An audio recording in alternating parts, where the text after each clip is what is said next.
Hey everyone, and welcome to another episode of Healthy Politics, where we'll discuss the eternal intersection of healthcare in the United States and American politics. My name is Nick Karls. I'm a benefits attorney and the director of compliance, EB compliance, here at Holmes Murphy. And with me is Dan Bishop, our strategist extraordinaire, former leader, still leader of Holmes Murphy. Say hey, Dan. Hello, Nick. How are you? You know, that's a great question. People in Minnesota, people often say, "Hey, how are you doing?" And I'm the person that will often give an honest answer and start talking, and then you see the look on their face, like, that's not Minnesota nice. But we were emailing today, and you said, I think we need to do an emergency recording of Healthy Politics because of what we have going on in Washington right now. And the thing that's going on, obviously, is the shutdown, the looming shutdown, and the fight over whether or not we're going to fund the government and keep it open. So this is our shutdown edition. So if you are seeing this, then the shutdown did occur because we're recording this on September 30th. In anticipation that the shutdown will likely occur tonight at midnight. I mean, everything I was just reading, I do not see how they reach a deal before everything gets shut down. I think there's some strategic reasons why the current administration would like a shutdown, right? There's some more reductions in the federal workforce that they're eyeing that could come with a shutdown. But based on some of the statements made by the administration after the meeting with the Democrats today, I just do not see them coming to an agreement.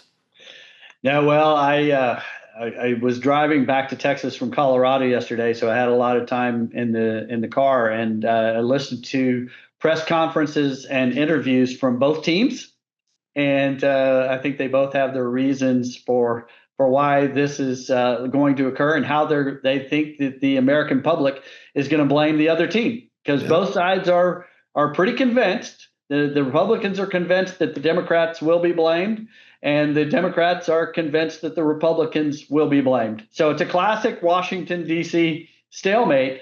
But you know, the interesting part in listening to me as a healthcare nerd is that was really the sole driver of why this is going to occur, was really positioning on the Democratic side that this is about healthcare and the American people, and the Republicans kind of saying, hey, we're willing to have a discussion about that, but only if we keep the government going. But it is truly being positioned, and in my opinion, I would categorize it as a healthcare shutdown of the federal government. Yeah, when it's a lot of it hinges on the subsidies for coverage on the exchange. As we were discussing beforehand, 20 million or so individuals will see their healthcare costs go up, and for a lot of them, substantially. There's some pieces about Medicaid as well, right? Yeah, a little about Medicaid being discussed, but really the primary piece of this that's being targeted are the Obamacare or ACA subsidies. Kind of a little history for everybody on that. Is the Affordable Care Act, when it was passed, had a subsidy system based on household income, and it really locked in what the individual participant would pay and put the inflation and economic burden on taxpayers. It's kind of the way it was structured. It kind of fixed what you would pay as a household based on your household income. That with COVID, and the Inflation Reduction Act and ERA, kind of those two pieces, it became an opportunity to increase those subsidies. So lowered the amount that a participant would pay, expanded above 400%. And it was substantial. It cut the average premium that the individual had to pay substantially. Didn't cut premium, just shifted more to the taxpayer burden. Well, those pieces of regulation that went through, there was a sunset on the duration of these temporary enhanced subsidies for COBRA that were there. Those sunset periods have arrived. The sun is setting on the enhanced subsidies. So a budget as normal or a budget as usual means that subsidies are going back to the original Obamacare subsidies, and the cost being paid by individuals percentage wise will go up substantially. I'm hearing everywhere 75, 80% increase in what people pay. Doesn't mean healthcare cost is going up. It means the amount after subsidy is going up. So Well, that's but that kind is, of the history of how we got here. and it is part and parcel though, right? Because with the loss of the subsidies or the enhanced subsidies, let's call them, but also with the increase in cost of coverage, the two go hand in hand. And so that's why it's become such an affordability crunch for the individuals that will be losing those enhanced subsidies. It's because from when the ACA came into play and those exchanges opened back in 2012. 2014 is when they 14 when the exchanges, but with the passage of the law, when they Yes. came up with the ideas and all that, between then and now, do you know, Dan, that costs have gone up substantially? So it's that's kind of where we're running into that. And so that it kind of creates the positioning that the Democratic Party and the Republican Party have taken on this. It's very interesting what the Republican stance yesterday and listening to the press conferences was really, hey, this is just a continuation of the Biden policies and Biden budgets, is the way that Republicans were saying this. So why wouldn't Democrats go along with what is really a continuation of what they had in place? And is that factual? Yes, it's factual. Is it truthful? Well, no, it's not truthful because it leaves out some very thing. On the Democratic side, what they're looking at is saying is really, hey, this is a Republican effort to dramatically increase your healthcare cost. And so it's very interesting how the both sides are trying to position the other as the problem. Is it a Biden era continuation? It is a continuation, but it's very significant to get, and so it not crash the federal budget when they pass these temporary items. They sunsetted it. They always do that. Makes the budget look less painful. And now really that bill is coming due. And do we revert back, have a dramatic increase on people from what they're paying today? Or do we increase federal deficit, and the Republicans trying to hold the line on that and go back? It's a very interesting pointing of fingers. And to be clear, the Democrats have been talking about this for a bit when they were working on the one big beautiful bill, right? They were every chance they got in committee, to try to push something forward to keep to extend the enhanced premium subsidies. So it's something that they've been pushing for a bit with reconciliation, which is what gave us that one big beautiful bill. They didn't need 60 votes with the current process. If they keep with the rules as they are, they need 60 votes. And so that's why we're at the spot where the Democrats feel like they actually have some leverage in the negotiation, right?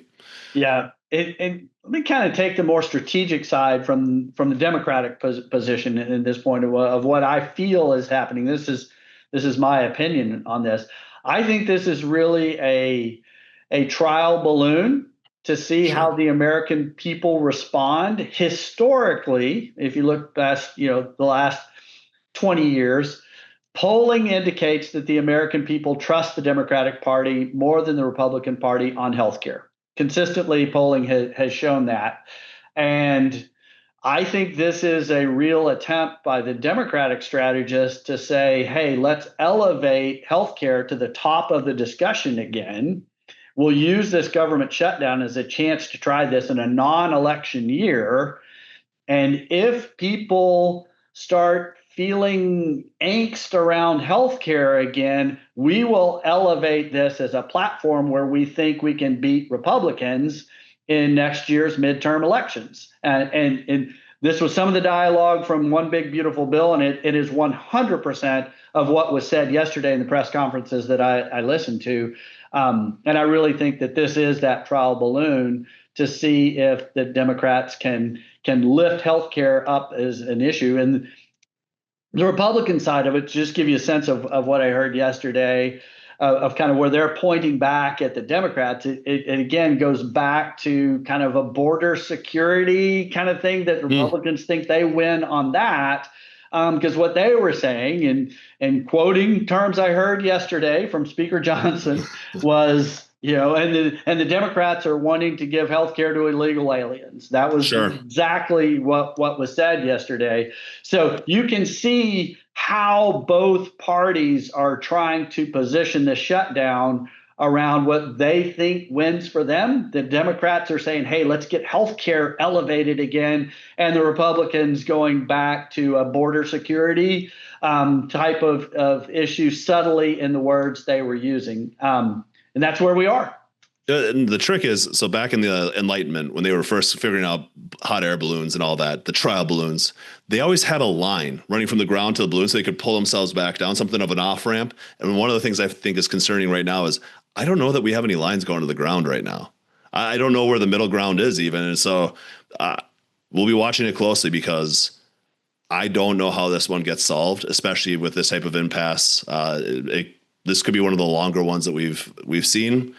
That being said, I mean, I think we've tried to make a couple of predictions in this series, and they haven't always been correct. So for all I know, we're going to look at, my phone right after we're done here, and it'll say, oh, they just came to an agreement. The one last thing I did want to quickly get in before we wrap this one up is also just with some of the reductions in workforce that we've seen across the federal government and some of the changes we've seen there.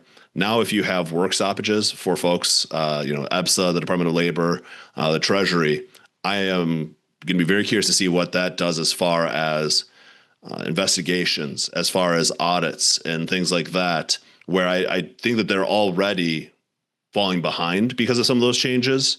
And so now if you have this backlog, and I read something where it's talking about like each week equates to like 2 months of actually getting back to normal.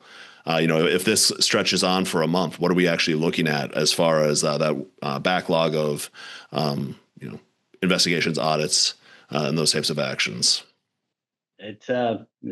Hopefully this will be a short shutdown, both sides digging in, that Republicans are indicating that they are willing to negotiate some on the expiration of the enhanced subsidies. So they did make that indication in what I heard yesterday.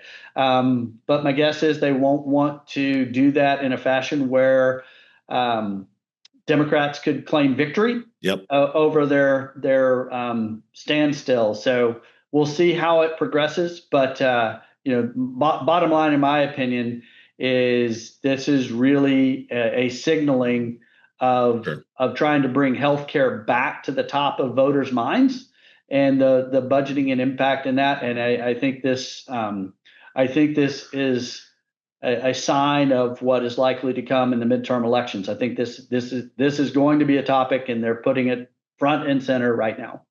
Yep. Well, and as Dan said, best case scenario, no one ever sees this episode, right? This one goes, a deal is reached. This never actually makes it out there. But if it does, as everyone knows, this doesn't have to be the end of the conversation. If we talked about something today that you found interesting or you want to discuss further, please reach out to your Holmes Murphy representative. They know how to get in touch with us. We love talking about this stuff. Otherwise, thank you very much for joining us for today's conversation.